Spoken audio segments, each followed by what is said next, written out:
ये सरकार पूरी तरह से गरीब विरोधी, किसान विरोधी, नौजवान विरोधी, बुनकर विरोधी, छात्र विरोधी, दलित विरोधी, पिछड़ा विरोधी, मजदूर विरोधी, जितनी भी अगर उपाधियां दी जाएंगी सभापति महोदय वो कम है। आपको जब नंबर आए तो बोल देना, और हमें पता है आपका नंबर भी नहीं आएगा आपकी पार्टी में, ये भी पता है हमें। 20 करोड़ नौजवानों को रोजगार कहाँ है?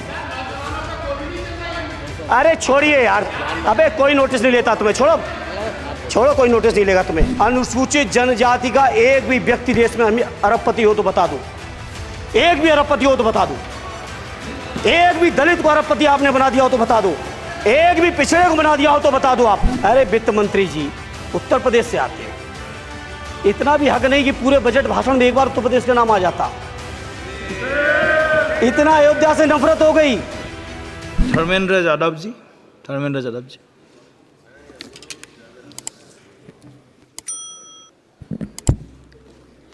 धन्यवाद सभापति महोदय। 18वीं लोकसभा के निर्वाचन के बाद और इस नए संसद भवन के बनने के बाद आज मैं पहली बार बोलने के लिए खड़ा हुआ हूँ। आपने मुझे मौका दिया, उसके लिए बहुत बहुत धन्यवाद देता हूँ। सभापति जी, सबसे पहले श्रद्धेय नेताजी को मैं नमन करना चाहता हूँ, जिन्होंने अपने संघर्ष, अपनी हिम्मत, साहस और अपने पूरे जीवन की तपस्या समाज के उत्थान के लिए, देश और उत्तर प्रदेश की तरक्की के लिए और समाज के हर व्यक्ति की तरक्की और खुशहाली के लिए उन्होंने जो अपना पूरा जीवन समर्पित किया है, सबसे पहले मैं आपके माध्यम से उनको नमन करना चाहता हूँ।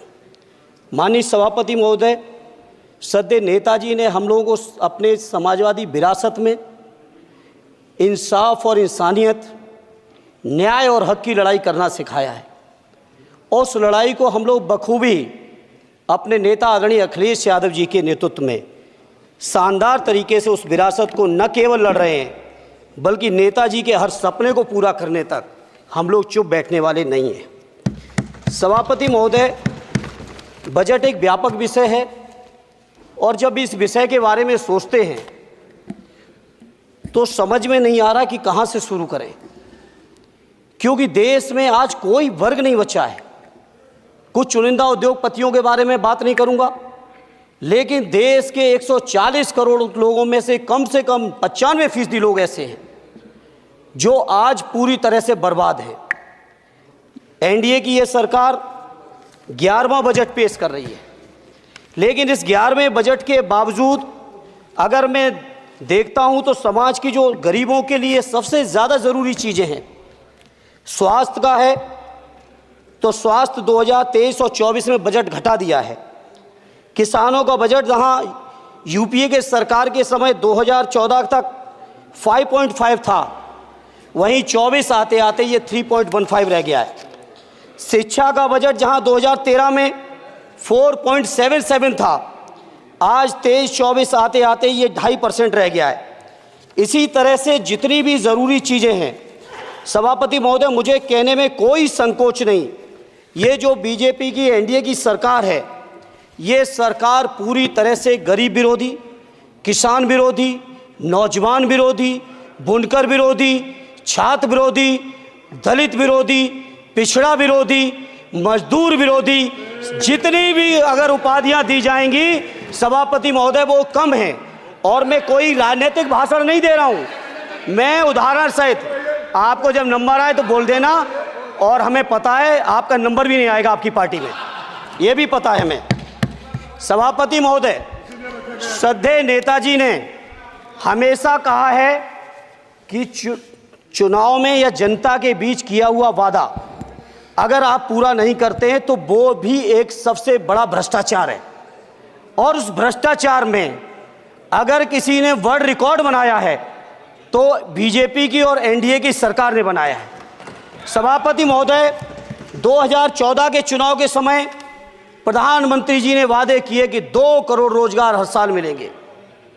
स्वामीनाथन जी, जिनको भारत रत्न दिया है, सरकार को मैं धन्यवाद देता हूं, लेकिन वो धन्यवाद अधूरा है जब तक उनकी सिफारिशों को नहीं मानते हो।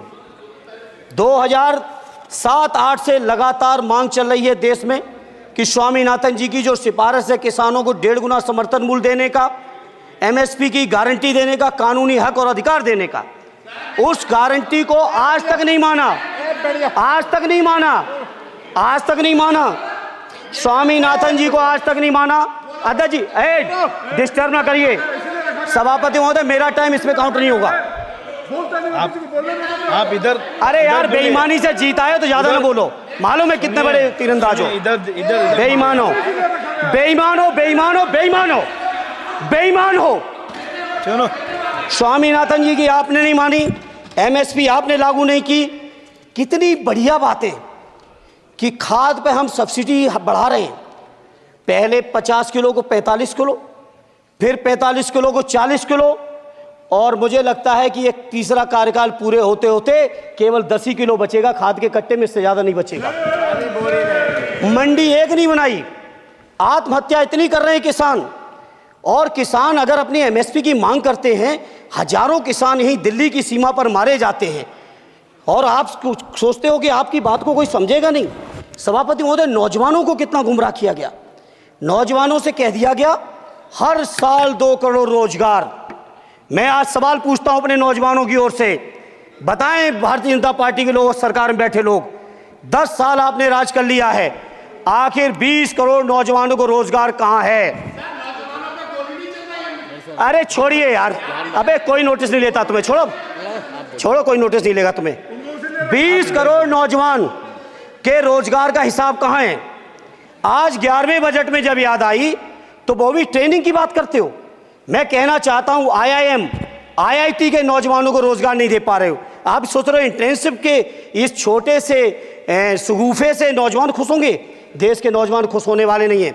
सभापति महोदय, शिक्षा के मसले पर लगातार बजट घटाया जा रहा है, लगातार सरकारी शिक्षा कम की जा रही है, और ये बीजेपी की सरकार की लगातार प्रयास है कि नौजवान शिक्षित होंगे तो सवाल पूछेंगे।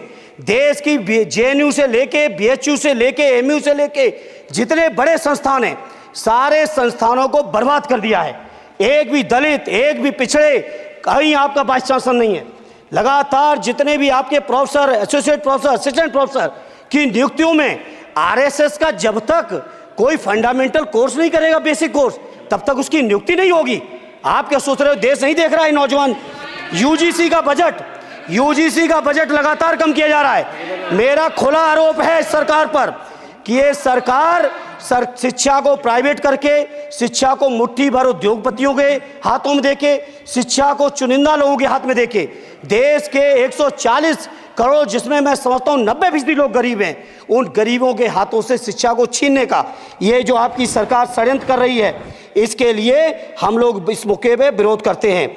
लगातार फीस बढ़ा रहे हैं, शिक्षकों की कमी है, रोजगार आप दे नहीं पा रहे हो, सामाजिक असमानता। सभापति महोदय, 2014 में जिस समय सरकार बनी थी एनडीए की, उस समय देश की जितने भी जो आर्थिक चीज़ें थी, जो वेल्थ थी, उसमें पिछड़ों की हैसियत 17% थी, 17%, 17।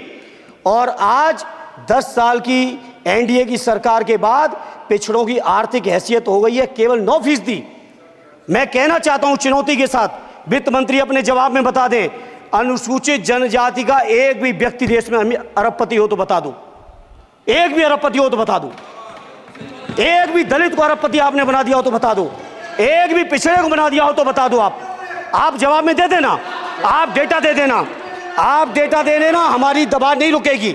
सभापति महोदय, जब बीजेपी की सरकार, जब बीजेपी के लोग विपक्ष में रहे तो ओपीएस की बातें किए। 10 साल से आप सत्ता चला रहे हो, 11वां बजट पेश कर रहे हो, पूरा देश आज ओपीएस के लिए सरकारी कर्मचारी परेशान है, कहीं ओपीएस की चर्चा नहीं है, पुरानी पेंशन की कोई चर्चा नहीं है। सभापति महोदय, पुरानी पेंशन तो पुरानी पेंशन हम मांग करते हैं। बहुत बड़े राष्ट्रभक्त आप बनते हो, मैं मांग करता हूं देश के पैरामिलिट्री फोर्सेस को आप पुरानी पेंशन दीजिए। मैं मांग करता हूं, आप राष्ट्रभक्त हैं ना, सीमा पे जो सुरक्षा कर रहे हैं, जो शहादत झेल रहे हैं, मेरी मांग है कि आप उनकी ओपीएस दीजिए। वो आप ओपीएस नहीं दे पाओगे। इसी तरह से सभापति महोदय, देश के अंदर बहुत से ऐसे संविदा कर्मचारी, एक से एक बढ़िया फार्मूला, अब कानूनन मंडल आयोग लागू हो गया तो कैसे पिछड़े और दलितों को रोकें? तो संविदा कर्मी की प्राइवेट कंपनी, प्राइवेट आपने आउटसोर्सिंग कर दी। आउटसोर्सिंग के कारण से देश के सारे दलित, सारे पिछड़े, सारे आदिवासी आपकी सेवाओं से बाहर हो गए, उनके पास कोई कानूनी हक नहीं।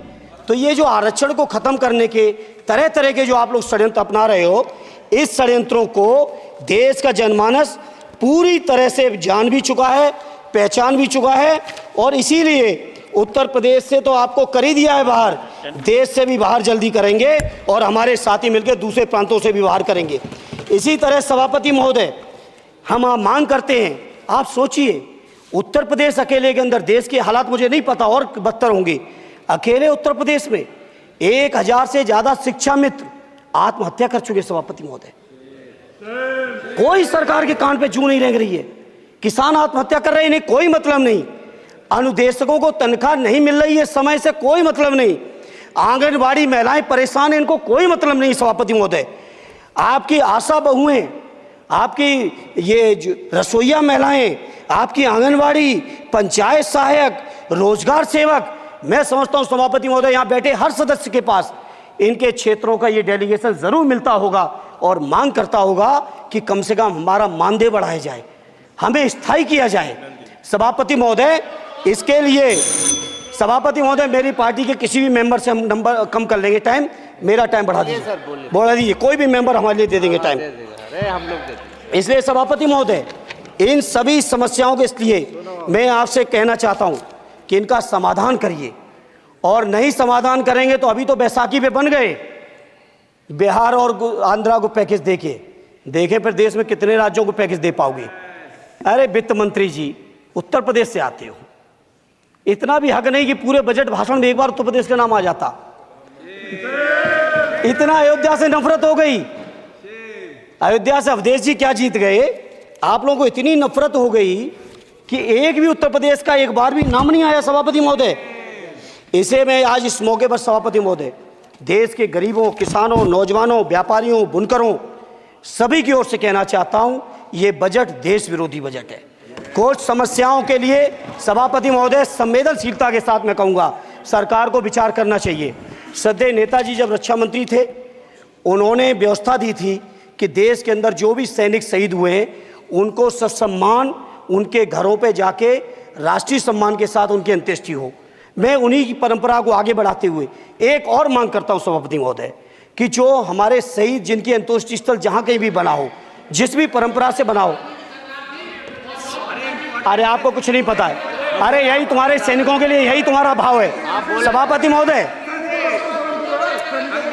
आप बोले सर। सभापति महोदय, मेरा अनुरोध है अग्निवीर की योजना खत्म की जाए।